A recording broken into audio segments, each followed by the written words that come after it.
birdie to me. Saturday, day 4 at Worlds 2025. It's raining, Yulin. I have never been happier about the rain than I am today. It's a different kind of air today. It's easier to breathe. There's not as many yellow heads. It feels like the air is about to be cleansed for the final day tomorrow. Yeah, it's about 10 degrees cooler today, even though it's raining. I mean, I think a lot of the players are going to be happy about the, like you said, the refreshed air, because we had a lot of sun and thunder. You could probably hear the raindrops coming in on the umbrellas right now. Players still were playing. We saw the chase car just finish hole 1. They are still playing in summer clothes, so it's not cold, it's just way more pleasant. Yeah, you just need to be aware of the throwing hand and the disc. Do you have enough towels today? I think will be the biggest question. Yeah. But it's nice. I mean, there's still spectators on place. We see a lot of them following the chase card, and we could see some spectators lining up, getting ready for lead card, teeing off here in about 7 minutes. So I think it's going to be another great day. I look forward to this day the most, I think. So, yeah. Yeah, let's see who can move on moving day.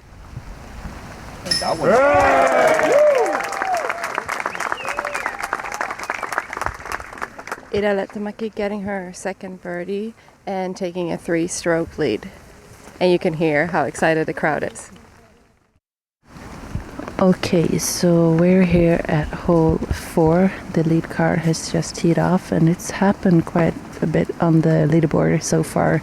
We see that Ida Lehtomäki now has a 6-stroke lead ahead of Owen Scoggins and Hanna Blomros. Silva Saarinen is even further back. Ida, what are your thoughts so far? It looks like Ida Lehtomäki is just like keeping on with the same play as she's done the first 3 rounds, while the other actual more experienced players seem to really struggle in the rain. And I don't know, it seems like they're almost shocked with Ida's play. And yeah, I don't know, like they're missing lines, they're missing putts, not all at once, but it's not as sharp as it should be. No, it looks like Ida is just like smooth sailing, like is it even raining, and the other players is struggling with the release of the disc. It looks like they're overcompensating and releasing the disc late rather than early. That's usually what happens in the rain. But anyway, the event so far, even though the rain is awesome, there's a lot of spectators.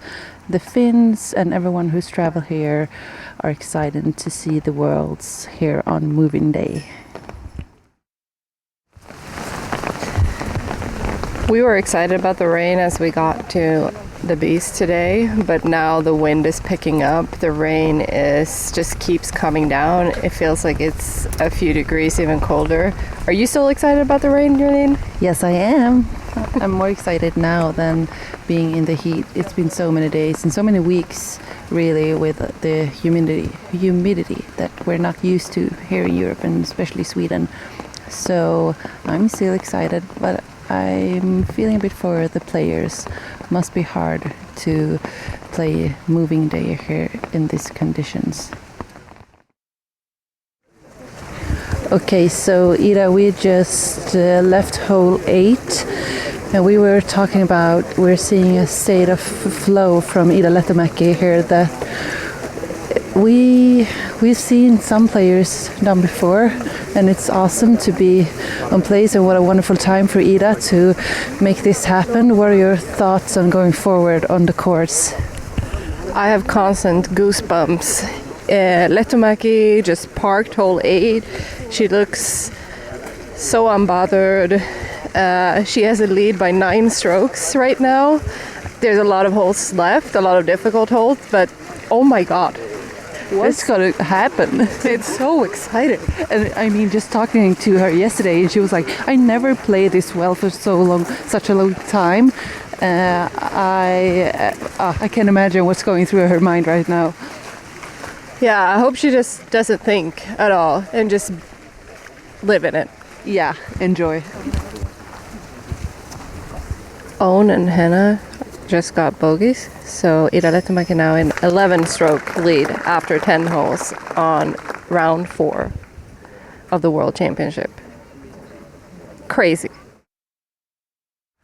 Okay, Ida, so we just saw Silva Sarnen make a 15-meter putt here on hole 11 for birdie. Do you think that's what she needs to get her turn around? Yeah, I was hoping she would get some momentum, but then when she finally took the tee from Ida Lehtomäki for the first time during the round, Silva ended up OB. Yeah, hopefully she forgets about this OB and just keeps that feeling from the C2 putt that she made. Talk birdie to me. Julia Foss just finished round 4. That started well. I was trying to remember your score. +5. Yeah. How do you feel about your round? It feels good. I had a good round. I had some bad mistakes in the middle of the round that led to bogeys, but still a good round. And yeah, I'm happy about it. Yeah, we saw you on DGN again on hole 16. You almost threw it in. Did you think it was going in? No, I didn't want to throw it in. I just want to put it safe on the island, and I didn't think it should go in, but it was close. Yeah, and you got the birdie. I mean, 16 is one of the more daunting, difficult holes. Do you get scared when you walk up to the tee on that hole? Of course I get a little scared, but I just try to don't think about the OB and just play it as it has no OB and just try to, I don't know, put it safe straight in the fairway and don't think about it so I don't get too nervous. And yeah, it seems like a great plan. And you're currently tied for 17th. I think we can safely say you're going to make the cut and play the final round. How do you feel for tomorrow? How's the body feeling? I'm feeling tired. My body's tired and the mind is tired too. But I'm just going to try to push through the round tomorrow and just hope that it doesn't rain as much as today. And yeah, was the rain tough? I mean, it started really early and then kept going almost the entire round. Was it difficult with the grip because of the rain? I don't think it's so difficult with the grip or when I'm throwing, because I have a lot of towels and I don't feel like it's hard to throw in the rain, but everything else is hard, like walking under an umbrella, you're getting a bit cold and wet, and that is hard. Yeah. Good thing you have a good caddy who can help you with the rain. That's good on 18 though. So yeah. Do you have, your only maybe blemish is the double bogey on hole 18. Do you have any comments on that hole? I'm a bit sad over the double, but saying it's because of my dad, because he said it was like long to the basket on my approach, so I threw a bit too hard, and he also made me take a higher speed disc. So yeah, we'll blame it on Dad. Yeah. Let's say that, because last time you had a birdie. So yeah. Well, we wish you the best of luck. We love following you, Julia, and I mean, only great things to come. So good luck. Thank you. Oh my God. Jolene, what just happened? The dreaded hole 16 came for Ida Lehtomäki. Unfortunately, she took +8 on hole 16, and she's currently +2 on her round.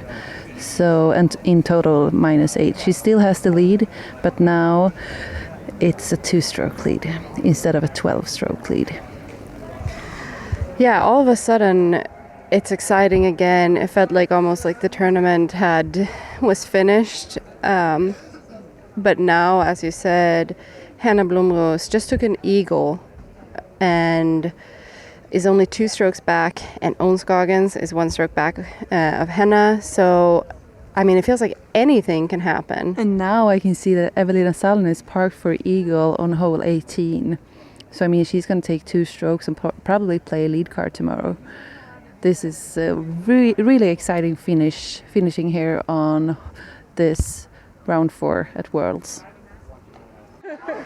Okay, round 4, Annika Sten, you shot -4 today, 8 strokes better than your first round here at the Beast. Do you feel like you got revenge on the course?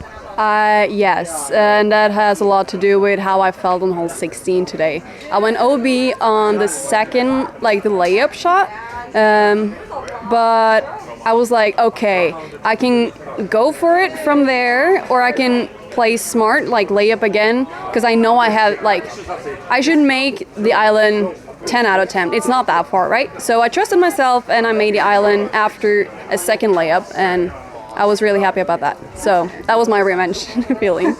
Yeah, so it's like you played smart golf. The day started with rain. Did that affect your playing today? Yeah, at some point in there, I was struggling with my grip, so I was just like, it was slipping out of my hand a bit too early. One of them gave me a bogey for that, but like I found a way to deal with it. I had got like a little towel to like just stay super dry on my hand, and from there it got better. Did you have a caddy who could help you dry off the discs? Yes, I've had the same caddy now for this is the 3rd year he's caddying for me here, and he's doing an amazing job, so thank you. Do you want to give him a shout out? Yeah, hold. Thank you. Awesome. So we just saw Evelina took a birdie, so because you were on the lead card for a second, and then she jumped up, but you'll be playing chase card tomorrow. How do you feel about that? I'm really excited. One more round to go here. Okay. Thank you so much. We wish you the best of luck. Thank you. Hello. Could you please introduce yourself and what you do here at Worlds? I'm Amy Whitmore, and I'm from New Zealand, and I've been out here working Worlds for the last few weeks, and I was assigned to FPO lead card scoring. A very important job. How is that? Yeah, it was best seats in the house. Got to interact with the players, and yeah, a lot of fun. Are you ever nervous about entering the wrong score, or is it just easy? Well, I was lucky enough that I was down the other end, so I was radioing back, so I had a little bit more insight of obviously the circles, so that was a little bit easier, and Audra was the one entering them at the other end, and then she was able to check them once she got closer with the players. So entering getting the, now I'm losing my words, being at the front of the fairway, you also get to see all the shots from the best view. Must be a really great perk of the job. Yes, definitely. It was, watching the shots coming down, and then also managing to see a lot of putts as well before moving on to the next hole. Yeah, but we talked to you a little bit yesterday, and you told us some more interesting things, because you actually travel all over the world to play, and you are the reigning FA40 US Women Champion. Could you tell us a little bit about your tournaments and travels? Yeah, I took off winter in New Zealand and I came to the States and went and played a couple of majors over there and played US Women's and managed to take a win in my first major in the US, and then I travelled on to Master Worlds and managed to pick up a second there, and then had the opportunity to still keep travelling and came to Europe and played the European Open a couple of weeks before Pro Worlds. So how long are you away from home? It could potentially. I don't actually have a return ticket. So you're backpacking. Yeah, with the disc golf. Yeah. And so I'm actually off to Latvia next month for the Air Baltic Riga Open, where I'll be playing FP40, and then I'm heading back to the States for the sort of end of their summer or going into winter in Florida. So how does that work, like, practically? Do you stay at Airbnbs? Do you have, like, a vehicle? Like, just a practical? Yeah, there's a little bit of different logistics in places. Airbnbs with friends that I've met in previous years playing in the States when I was there recently. Over here I had some friends, so I've been staying with them. And then going forward when I head back to Florida, staying with a friend over there as well. So which one has been your favorite tournament to play so far? Ooh. They've all been different, different. The courses over here were obviously very tough, some of the toughest courses I've played, getting to play the Pro World layout for FPO. But my favourite tournament, I think, was just US Women's, just with the people I got to meet and just the biggest women's tournament I've ever played in. Yeah, I also looked at your PGA site and it looked like you crushed the field. Yeah, I played really well. I put in a lot of practice before I left New Zealand. I took extra time off and put in a lot of work, especially putting. Yeah, well, it was a lot of fun meeting you, Amy, and good luck on your continued travels. Excellent, thank you for your time. Okay, final day here at the World Championship in Finland, Nokia.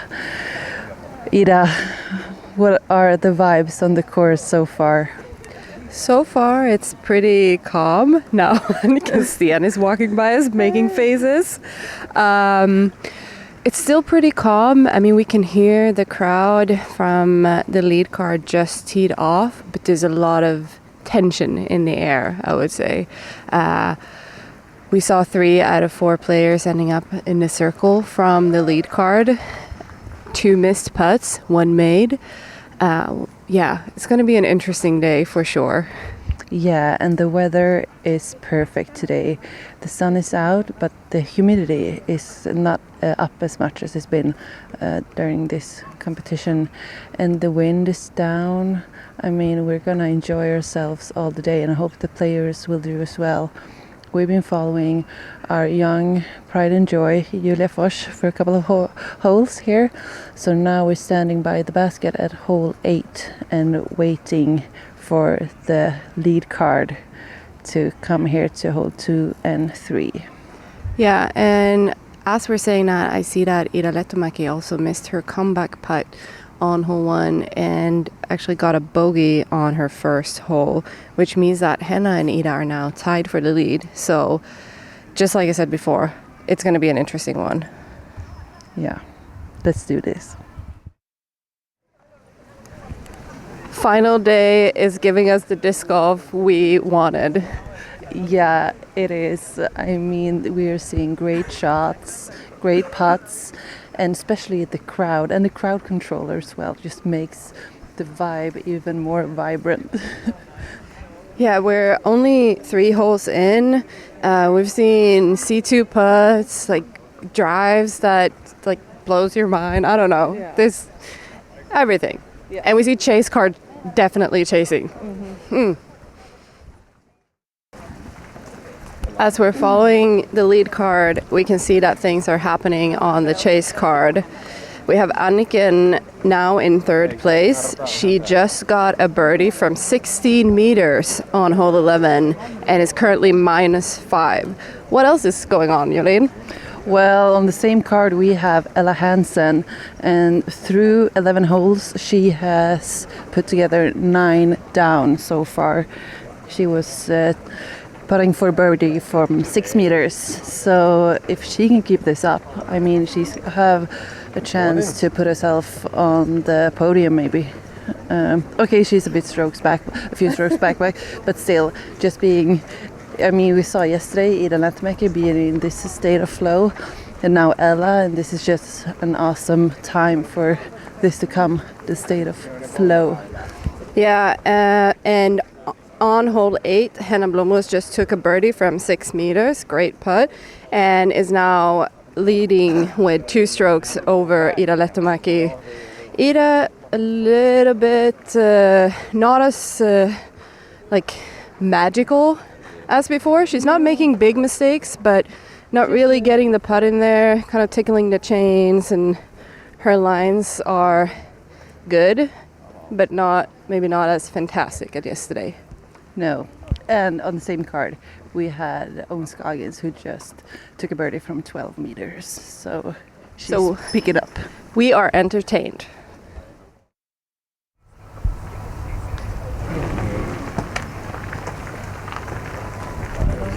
That was Henna Blomo's birdie putt on hole 10 to get a 4-stroke lead. But as you might have heard, she missed that one, but she still has a putt to par to get a 3-stroke lead. Ella Hansen just made a 9-meter putt for birdie on hole 16. She's 13 down. She is tied for the lead. What else is going on? Well, she's one behind from the lead, but that 13 down through 17 is just something else.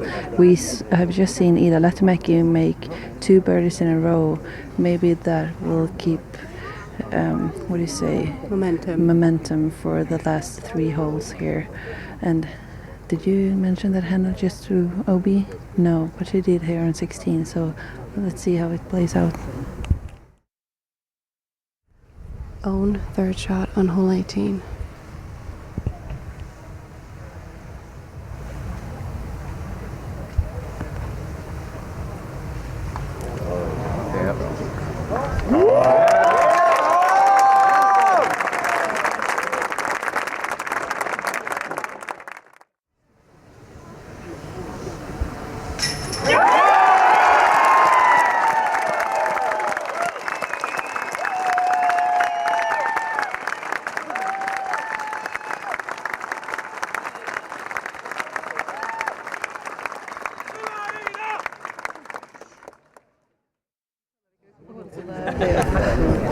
Ida Lehtomäki got a par on hole 18. Owen got a birdie. We have a playoff. Jolene, can you control your nerves, your heart rate? How are you feeling? I'm feeling sick. I feel like I'm going to throw up. Oh my God. What a championship. This is beyond exciting. Beyond. Ida Lehtomäki, 2nd throw on the playoff.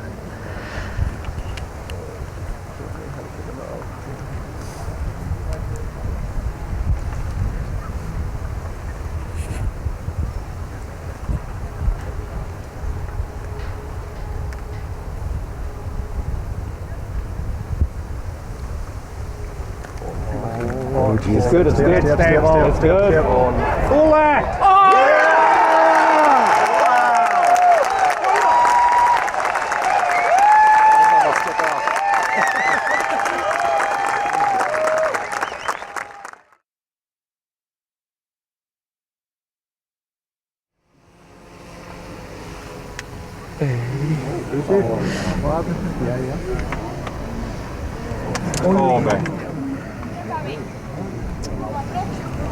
Ida Lehtomäki just threw her 4th shot, OB, on hole 18 in the playoff.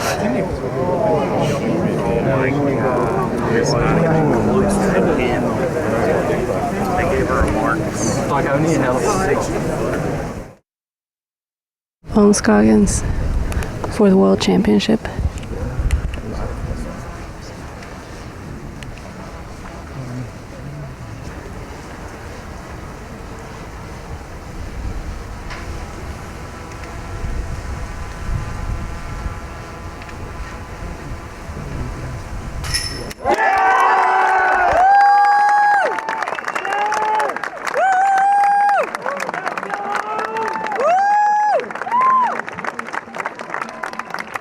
Owen Scoggins is the world champion 2025. You can hear the crowd is a little bit disappointed they didn't get their Finnish champion, but this is huge for Owen. I mean, she just won Masters this year as well, and now she's the champion in FPO. Wow. wow. Talk, birdie, to me. I'm here with Ella Hansen after a magical round. What happened? Oh man. I mean, this week I think I made a really good game plan for myself on both courses, honestly, and executed some of it well and some of it not so well throughout the previous part of the week. So I think really it was just like trusting myself, and like I just was in this place where I felt like I step up to my lie and I could totally like see my next shot and was executing well, and got the confidence in the putter going today. So yeah, I mean, for the most part, except for hole 18, like all the mistakes that I made like the right way, which I think is really important out here on this course, to just, you know, error a certain direction where you're advancing up the fairway or whatever. So yeah, I think it was a combination of a lot of things, but I think the game planning was really big for me. Yeah, and even when you made like the few mistakes that you made, like you missed the island first on 16, you made a correction and got it the second time with a little bit of luck. Yeah, for sure. Still, but you survived it with a par. Were you aware of kind of how well you were playing and what the lead card was doing, and was there any nerves at that point? Yeah, I checked a couple times, and I know hole 16, obviously, like we saw what happened with Ida yesterday, so it can be, you know, so swingy on 16. So for me to, you know, I had made the island both days with that same disc, and honestly, like I felt like I threw a really good shot. It was a little gusty wind, and I feel like, yeah, I honestly at that point, like I was enjoying the round, but I was kind of just like excited for it to be over. Also, I obviously was still trying to play well, but it was, yeah, it was both awesome and very stressful at the same time. But I mean, shout out to that hay bale for letting me roll in. Thank you so much. And yeah, that was good. Yeah, it's the Worlds. It's 5 rounds. It's rough. These courses are long. They require your full focus. How do you feel, like body and mind, after? Today was for sure my best focused round. I mean, I think I did a really good job of setting myself up for success this week. Getting enough sleep and eating enough food and consuming enough caffeine. So I think, yeah, I'm proud of that, and I think that, you know, I'm showing myself too that when I take care of that stuff, it helps me play better. And I think sometimes it's easy to just like disregard that stuff and be like, oh, I just had a bad round, it's fine. But yeah, I lost my train of thought. I had something else. Maybe that's telling of how many rounds you guys have played. Yeah, well, that's what I mean. I think it's easy for me to look at my mistake today on 18 and, you know, sort of stew on it. But I also made a lot of mistakes earlier in the tournament. I like where even though I felt like I was preparing myself well, I feel like my brain turned off also. So like, I had to call myself on a foot fault on hole 17 round 2 because I step putted inside the circle. Like that was just, my brain turned off. I don't know. And I'm proud of myself for the integrity to call that and just knowing that it was a mistake. But knowing, you know, I can identify a lot of mistakes that I made, and so to take third feels pretty good. Yeah. It's the first time the World Championship is here in Finland and in Europe. The crowds really came out today. How did the vibes like influence your round? Oh man, yeah, we had an awesome gallery out, and I kind of know that like once you get across the road from hole 14 to 15, there's a huge amount of people out there. Getting the eagle on 15 was crazy, and you know, hearing a lot of people cheering for me, I really appreciated that. Yeah, it's unlike anything I've ever been a part of, and it's an honor to be able to play here and to have the support and attention of a lot of spectators, even if they're cheering for somebody else.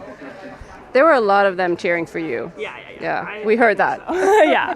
But, I had 2 Norwegians on my card, so we had a nice Norwegian crowd. And maybe they didn't know that I have Norwegian heritage, but Now they do. now they do. No, it was awesome. Clearly I think it's a Finnish rooting interest for the locals, but understandably, and no matter what, it's awesome to be here.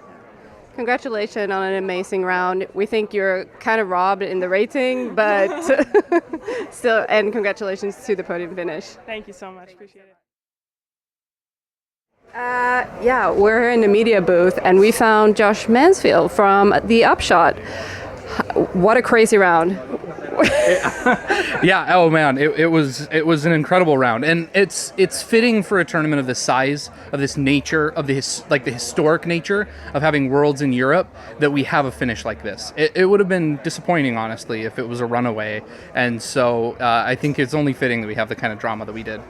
Yeah, and I mean the crowds were amazing out there. Like, have you ever experienced or felt the energy of anything similar?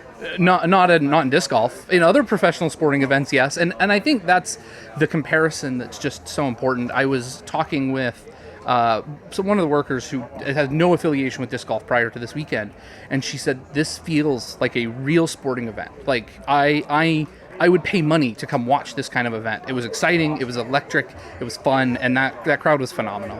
Yeah, and I think also the crowd controllers, they deserve a lot of credit. I mean, now in hole 18, things got a little bit out of hand. People were running maybe when they shouldn't be running. But were you also experiencing that in Tampere, where the crowds were a little bit smaller? Yeah, they were smaller. The thing about Tampere is that there was significantly more control ahead of time. So the crowd control wasn't nearly as arduous because everything was fenced off. Nobody was on the fairways. It was all completely blocked. Nobody ever had to cross a fairway. The players really didn't need to cross where the fans were. And so because of the venue, they were able to set up a kind of flow that really did most of the crowd management ahead of time. The credit here is that obviously at Nokia, it's an open park, right? They can't ticket, they can't really rope it off in the way that they'd probably like to. And so they've done a really nice job with breaking up the different VIP groups and then organizing them by different crowd control support staff in order to keep them in place. It was phenomenal work by the crowd. Tournament organizers deserve a lot of credit. Yeah, have you also spent some time inside of the ice hockey arena and the expo and maybe shopped some discs? I bought one the catch disc about the Sten I think from the Stien from Castoplast. So very excited about that. I love my Berg, I love my Rico, so I am excited to try that one out.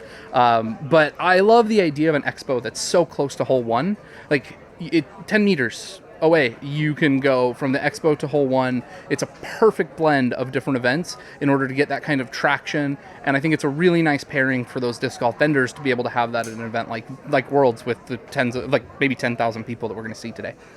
Yeah, and if we move on to the play and the winner, how do you feel about Owen Scoggins, world champion? Own the dog. Own Doggins gets the win. I mean, historic. She's the first player to have a Masters Worlds and an Open Worlds in the same year.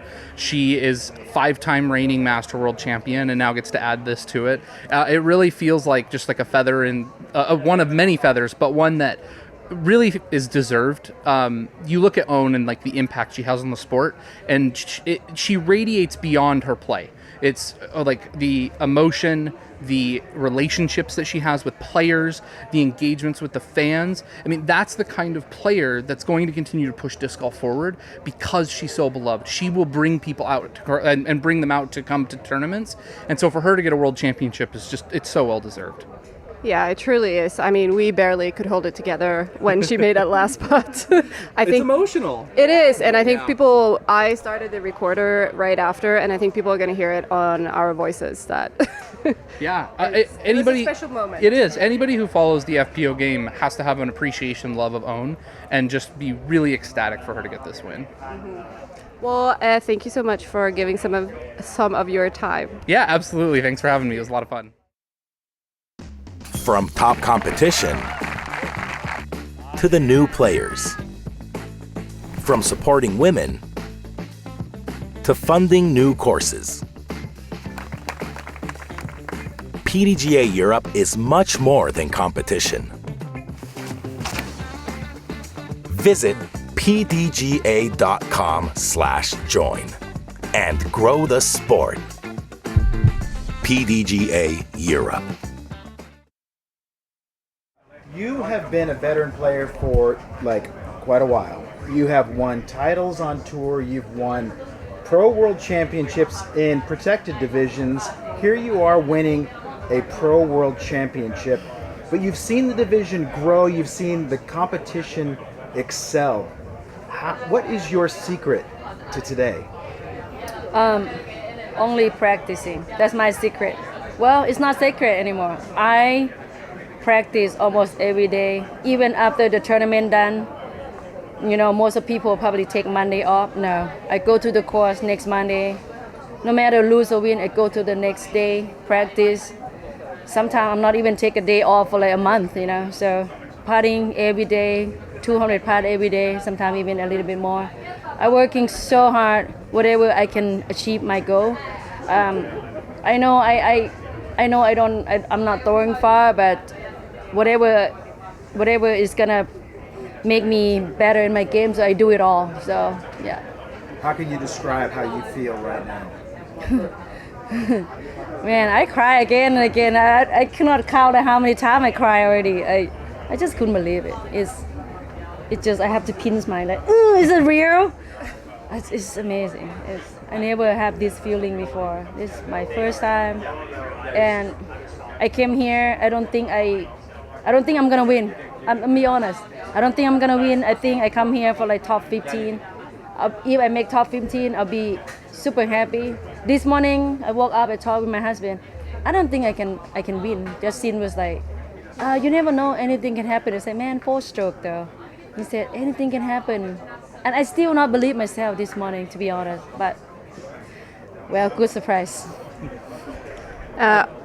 Owen, you're one of the fans' favorite. I mean, the crowd loves you. How are you able to take up the energy and kind of channel that from this huge crowds here at Nokia today? I love it. I love enthusiasm. You know, I always say hi with fans. Even I have like serious this to throw, I still make some time to like say hi or waving. Like, this is who I am from the beginning. Like, it's not just only I just be like this like 2-3 years ago. This is even the first year I played disc golf or first world, whatever. I always chit chat with people. I always wanna say hi because I treat everybody just the same as me. It's nobody special than anybody. I don't care like who you are. I treat you like as a human being just like me. That's why I love to say hi and be respectful with other out there. Yeah. You shared a moment with Ida at the conclusion after the putts were in. What did you say to her? I just telling her she's an amazing player. She's amazing. You're gonna win next one. Tell her you're gonna win, and it was sad to whatever happened today for her. I thought she's gonna win. It's kind of bittersweet. Just like I win, but also like I see competitor like she wanna win too. But I feel like thank God she's younger than me, so she will have like a lot of year to like world title. So thank you for letting me have this time, Ida. What can you say about playing here in Finland, the atmosphere and the audience? Amazing. I love Finland. I love you guys. You guys just calm, nice. Everything just good out here. Everything makes sense out here, and everybody just like very respectful, like shy, you know, shy but very nice, shy. You know, I love it. I want to come back for sure.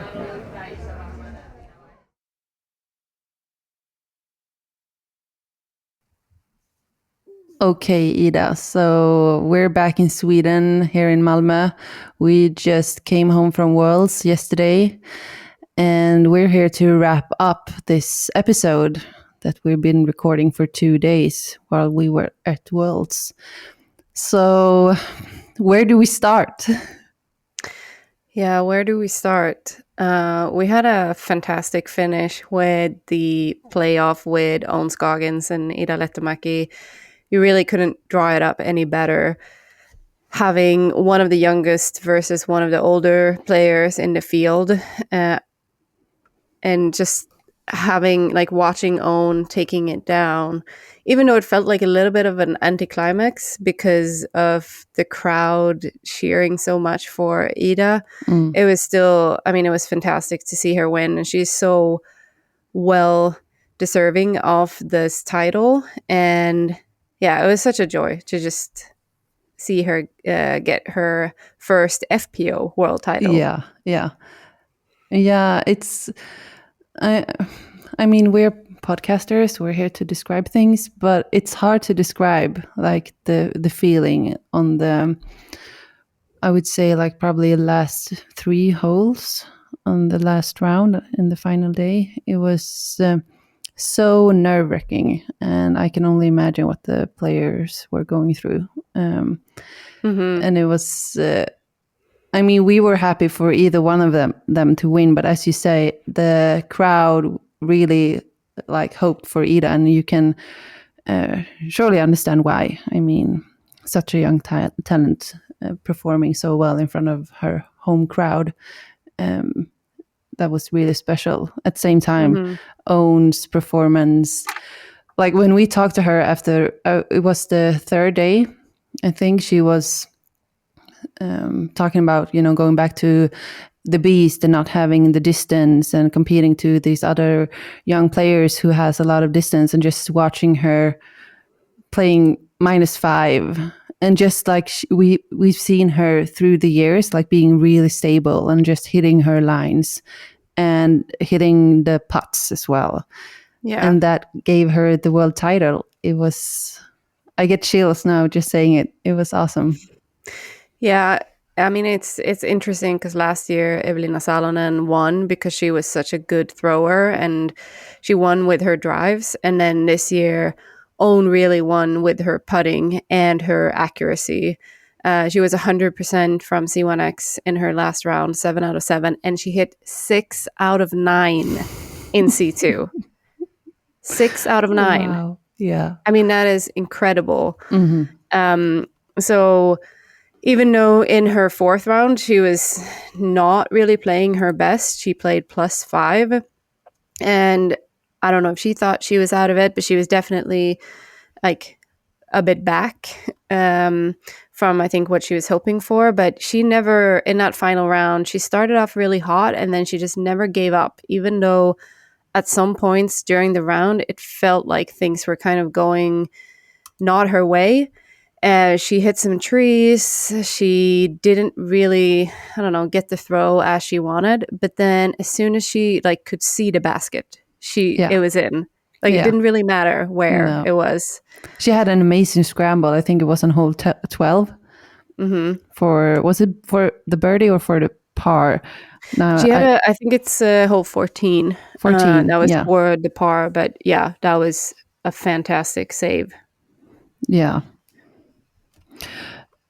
So congratulations once again to Own Scoggins for taking down the world title. How do you, like, from a spectator view, being on the course, what was that like experience, especially on the final day? Yeah, I think it was, I mean, it sounds a little bit silly to say it, but it's a magical experience. We never had that large of a crowd before. I mean, the spectators really showed up for FPO. The whole area around like 16 or from 15, 16, 17 and 18s were packed with people, and everyone was cheering all the players on. And I think like on DGN, if you watch it, it sounds almost like the crowd is silent for when Own wins, but that's not the experience we had in real life. You could still hear, I mean, it took like a moment for people to realize that she won with like, and I think that's because Ida laid up her putt. So people really didn't understand like exactly what was going on. But I mean, once it was like said and done, everyone's really happy and everyone's cheering and clapping for Own. Yeah. I can only agree. It was magical. It was, On hole 18, as a spectator, walking up the fairway, it's quite hard to see the green. You see very little. Like, we were not the front. We were a few steps back into the crowd. But the good thing with a big crowd, you can, you hear what's happening if someone misses a putt or if someone makes a putt. And as you're saying, like the cheers for Own, yeah, they were really happy for her. And you can see like her friends from the tour running up to her and just, congratulating her. And it was big emotions, and especially like on hole 16 when the players hit the island or missed it. You could hear that like from if you were on the other side of the course. Maybe an exaggeration, but yeah, sort of. It was big cheers or big like, oh, if they missed it. So yeah, it's it was a really good spot to be on if you didn't want to move around the course. You could just sit by the island on 16 and just watch all the players try to make their shot. And 16, it played a little bit different this year because of the OB rule instead of the bunker rule that has been there in previous years. And I think it was more punishing, but yeah, I don't know. Like, do you think they should have tried to keep it as the old bunker rule where you don't really, so they didn't get penalized like the extra stroke previously, but they only got to rethrow? I don't know. Do you think they should have kept it as before or with the OB stroke? I don't know. When we saw Ida on round 4, I felt like they should have kept the old rule. But overall now, just looking back, it adds like another dimension of, you can have a good round and then you come to hole 16.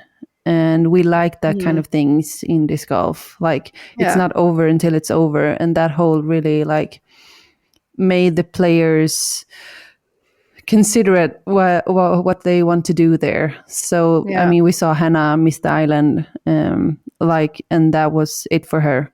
Maybe a few holes earlier, but like she was going for the eagle. So that could have put her back into the contention for the win. So I don't know. I'm not sure. From a player perspective, I say the old rule back, but from a viewer, like spectator perspective, I say the new rule. Yeah, I think we saw a few really big numbers. Missy Gannon had, what was it, a 15 on the first day, and then Ida Lehtomäki 13 on the fourth round. But being there, it's not a hard shot. If you lay up to this last little bulb that kind of points to the island, it's a shot that they should make. Like, it's not an impossible shot. I think with like how the hole is designed, so you can lay up and you can, you can be both aggressive and lay up. There are different opportunities for the players. Like, it's a fair hole. It's not, especially being a par 5. Yeah. Mm-hmm. Yeah. So and that as well, being there on the course, it's a lot different than from watching DGN. Like how long the holes play and how narrow the fairways are, you get another sense of it. So like getting to that hole, it was like, oh, it's not that far, but the island is really small, so that's pretty much the same. But the distance looks different from video and from being there live. But you were talking about Miss Gannon. I want to talk about the players, like how they finished on the field, because another thing to this like worlds. Okay, so you want to say something?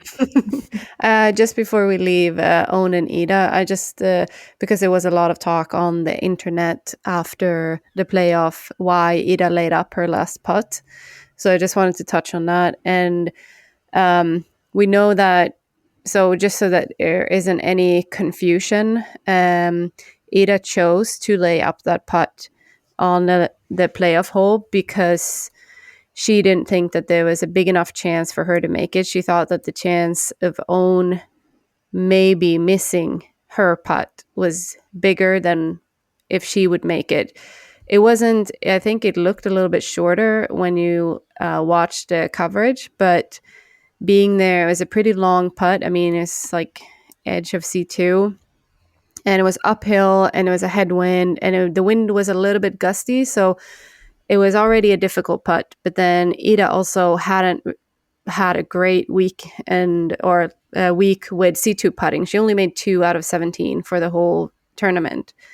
So you might not agree with how she decided and think that she should have run that putt either way. But yeah, she knew the score. She knew what she was doing. And I mean, considering her game, I think it makes sense that she laid out the putt. I don't know if you have any comments. No, I don't have anything to add. No. I mean, just being there, it made sense because of the distance and the distance of Own's putt that she had to make. It was not a gimme for Own, maybe, but not for I think everyone. it's a pretty big chance, like 99.5% that Own makes that putt. Yeah. Especially that day. Yeah, exactly. But yeah. So moving on to the field, like how they placed at the Worlds. So we know Ella Hansen was also in the contention, like the last round with her -12, which was amazing. She just popped up out of nowhere. She placed on the tie third with Hannah. And then we have Anniken Christiansen Sten that placed on 5th place. And then 6th, Silva Saarinen, 7, Evelina Salonen. And tied 8 was Missy Gannon with Holland Hanley. And I just wanted to stay there with Missy because on the first round, she was dead last at Pool C after the first round and taking the 15 on hole 16 at the Beast. So just fighting back to place a tied 8th. That's incredible. Considering where she started. Mm-hmm. Yeah, she was on 57th place. So she was even like in the D pool at that point. And then played her way, as you said, all the way to 8th place.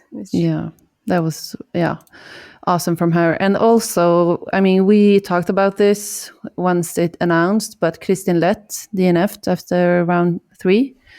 And we saw a post from her on Instagram where she was saying this was probably the most loving choice she had made for herself, which sounds,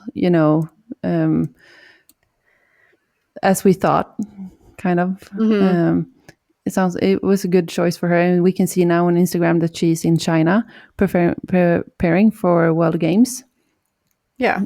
I mean, she's. I hope that she's like finally doing what she need to do for her and not trying to please everyone else. No. And we also, of course, need to shout out to Julia Fors, who had her first Worlds and placed at tied 20. I mean, that's just awesome. I'm speechless. Watching her play, in the 4th round when she came in on 18, I already had tears in my eyes because I mean it's so impressive that she likes the monster more than the beast, and I think that says a lot about her as a player and what kind of golf she's been playing here in Sweden and courses. So I think that really was to her advantage this weekend. Because it was not a lot of other players who liked the monster more. And also, can you hear now that I'm now leaving the Worlds? I know the difference, the monster and the beast. Yeah, it's settled. It's good job. Settled now. Yeah, I need a few days. Yeah, Julia is so impressive. We are. I mean, if you haven't seen the little reel that we made on Instagram, we joined her for one of her practice rounds on the monster and.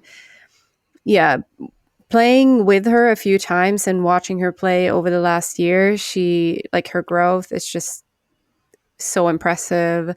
She has all the throws, and you can see her really. I think one of the things we talked about after playing with her is just her ability to make all corrections. And she does it like instantly. She's like throwing her disc, and then she's like, oh no, I wanted like 30, like half a meter this way, or like it should be a little bit more like this. And then she just throws that throw. Yeah. I mean, that's what we all want to do. Yes, it is. But that only like a certain type of quality of player can do. Yeah. So just her, I mean, having the stamina of playing this well through all 5 rounds. Yeah. It's just we're so impressed and so excited to always follow Julia and her journey in disc golf. And also, I think we need to touch on that Ida Lehtomäki and Owen Scoggins, before, their event rating is 994, and Ella, who placed in tied third, is also having an event rating on 994. That's interesting. What's up with that? What's up with that? What's happening? Is it just the margin that is so, because it's like, does Ella have like 93.6 and then it's rounded up, and they have 94.3 and it's rounded down? I don't know. How can that happen? Yeah. Everything is still unofficial because it hasn't passed the rating like month. But it'll be interesting to see if that lasts. I've never seen it before when you end up on different score, but you still have the same event rating. I mean, it could have been Ella's monster drive at monster round at the Beast with the 12 under, but still, yeah, it looks weird. So I want to see the official rating once they come up. Yeah, the event rating is a little bit lower than we've seen, at least. I can't remember. I don't know what Evelina won with, but the years that Kristen won in 22 and 23 were definitely over 1,000. So the overall event rating is a little bit lower. However, I mean, it's still good play, but I think everyone at the top had one round where they didn't play as well. Yeah. And that's probably what brings their event rating down. Yeah. Should we also mention just the absence of all the players we thought were going to fight for the win? Oh, yeah. Those ones. Where were they? So which one? Okay, we know their names, but just say them. Yeah, I mean, we already touched on Missy with her not great round, or I mean, it was one bad hold, I should say, in the first round. Yeah. Missy ended up in 8th place, but had to fight her way up all throughout the tournament, and were never really in contention for a win. Holland Hindley had a great last final round, but before that she was just like, yeah. She was +3 even, +3, +5, and then she ended up with a 5 under to end 6 over par. I'm not sure what was going on, why things didn't work for her. It looked like it was the drive didn't work. Yeah. And then Evelina Salonen she was on a lead card for the final round, but I think the pressure was just extremely high for her, and her putting issues were like full blown back. Yeah. And it was hard to see, but I was very happy to hear how everyone cheered for her when she hit her like massive drives that she still was able to do. But it was really painful to watch, like her putting overall. Yeah, and it came out of nowhere there on hole 6, I think it was. Yeah, you almost thought that she was gonna like fight back and have a chance to like be there for the win, but then you kind of quickly realized that it was probably not happening for Evelina this year. Yeah, because that was the first hole that like she could have picked a stroke on both Ida and Henna, I think it was, Mm-hmm. with the birdie, and they would have gotten a par. So yeah, but other names, I think, like, can we say Silva Saarinen as well? Yeah, I Yeah. think it's fair to Assume that she's going to be on top. yeah, Yeah. and to expect that she was going to fight for the win. She was never completely out of it, but she never really seemed dangerous. It was always, she was just like, meh, Yeah. kind of like Holland, but a little bit better. Yeah, And I of don't course, know. with some highlight putts as always. Yeah. But just it felt like her driving and throwing was the thing that was off. I mean, we followed her Mhm. on round 3 at the Monster. We can just see her hitting tree after tree. So Yeah. yeah, Something was a little bit off. Yeah, I think those are, I mean, except for Kristen, who DNF'd, those 5 are the ones that I would expect to be in contention. I'm sorry if you can hear my cat in the background. Yeah, it sounds cute. But one of my kittens are meowing really loudly. It's looking for its sibling. What are you doing? How are I you? don't know. No. Okay, so also shout out to Cat Merch for playing like 4 good rounds, especially 3 good rounds. It was just round 4 that like put her out of it by playing plus 18 on round 4. But other than that, it was great to see her at the top at this event for 3 rounds. Mm-hmm. Yeah. Yeah, we should also mention that Anniken Christensen Stens, 5th place, was the highest ever placement of a Norwegian at Worlds. So that was pretty cool. She had 2 great finishing rounds at -4 and -3 at Nokia. Yeah. Yeah, she played like very stable, great golf the entire week. Mm. And there on the last round, we could see her make some huge putts as well. So I bet that helped. Yeah. When she's on with that, she's really on. It's awesome to see. Yeah. Just to give some more shout outs to Swedes, we had both Sofie Björlycke and Amanda Lennartsson finish inside the cash. Amanda Lennartsson played her way out of the deep pool and was then able to make the cash and then, or make the cut, I was going to say, on day 4, and then also make the cash. So big congratulations to both of those. Yeah, we also had Matilda Ringbom, Hanna Jansson, Kajsa Wahl, and Elena Rydberg from representing Sweden, and but they all had to end their tournament after 4 rounds. Yes. So, is that going to be it? I think that's it.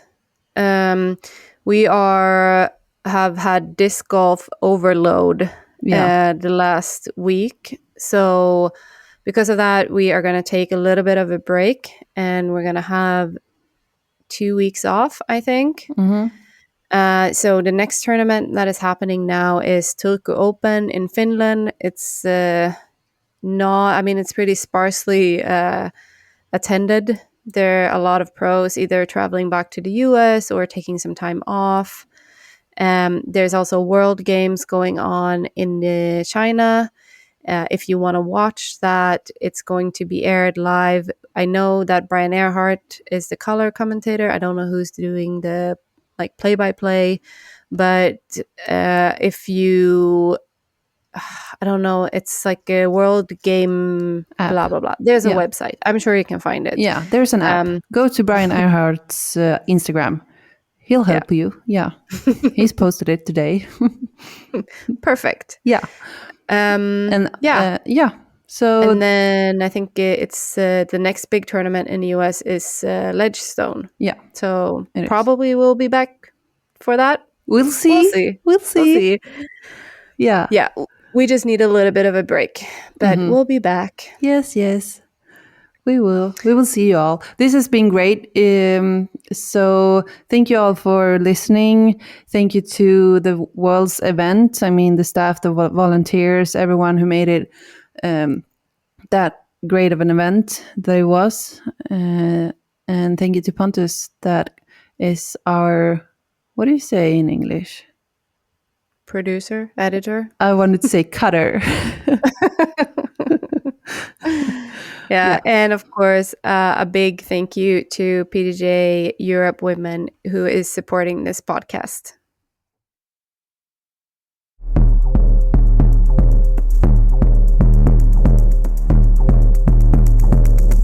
Talk.